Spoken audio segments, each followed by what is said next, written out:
Good evening. Laura Moss, County Commission, District 5. Before I was on, this is my first term. Before I was on County Commission, I served 2 terms on Vero Beach City Council, beginning as mayor. I'm an historic artifact, actually, because I was the first woman in the 100-year history of the city of Vero Beach to begin city council as mayor. My postcard's in the back, so I'm not going to talk that long about myself. I'd rather talk about this club, our county, and our country in terms of politics. My opponent has insinuated that I've been a Republican less than 10 years. That is incorrect.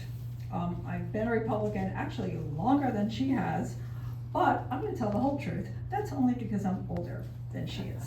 So that's it. And also, I hold a position, and you're all invited, Republican Women of Indian River. I am the first vice president. I was elected in 2022, and for those who might not know, that club is the largest and the oldest, or one of the largest, I shouldn't exaggerate, one of the largest and one of the oldest clubs in the entire state of Florida. So to be elected by the general membership was a huge honor. I take that very seriously.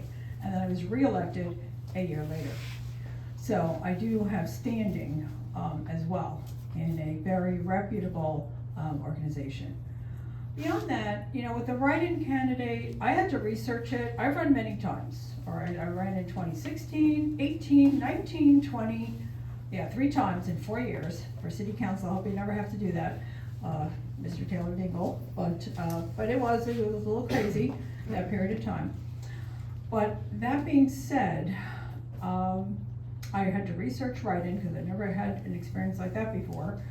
And I think from what I've read, the person who did that did it for the entirely wrong reason and probably doesn't know history, which is what I learned looking it up.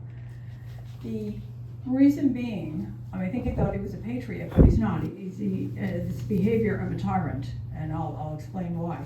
And I didn't know this either, so not faulting him in that regard. In 1998, there was a state constitutional amendment which passed by a very large majority, and that amendment said that if it was only one party running for office, then everyone gets to vote, of any party would get to vote. So to explain in very simple terms, if you have all Republican candidates running, then Democrats, Independents, Republicans, and if there's anything else, they all could vote. And that passed in 1998, which is maybe before some of you were born, but that's the importance of history.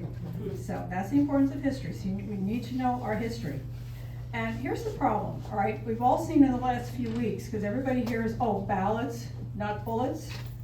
Well, where do you think you're going? What is the consequence of taking away the ballots of half the people in this county?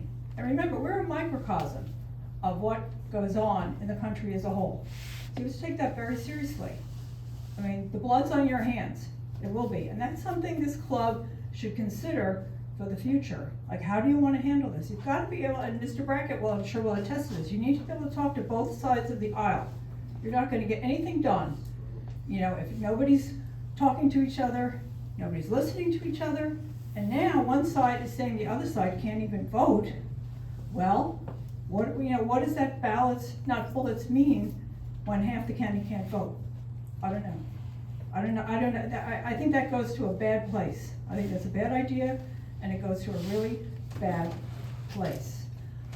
That being said, and I asked an authority much higher than myself, because the day I found out about the write-in candidate, I happened to be at Leadership Florida, and it's very competitive to be part of Leadership Florida. I graduated in 2019, and I was at their annual event where General McChrystal was speaking. And he happened to be speaking about the Civil War. And what he said about the Civil War is, by the time they got to the end of it, all they knew was the North hated the South, and the South hated the North. And everybody even forgot why. That's what he said, all right? So I got up, there were hundreds of people, and I told them about this county and what had just happened. And I asked General McChrystal, where does it go? Just the same question I'm asking you tonight. Where does that go? Ballots, not bullets. You take away the ballots, you're not talking to each other, where does that go? So he's the general, but he's a bit of a politician. He said, well, the basis of democracy is being able to talk to each other, all sides, everyone. Is that the end? Okay, That's it. thank you so much.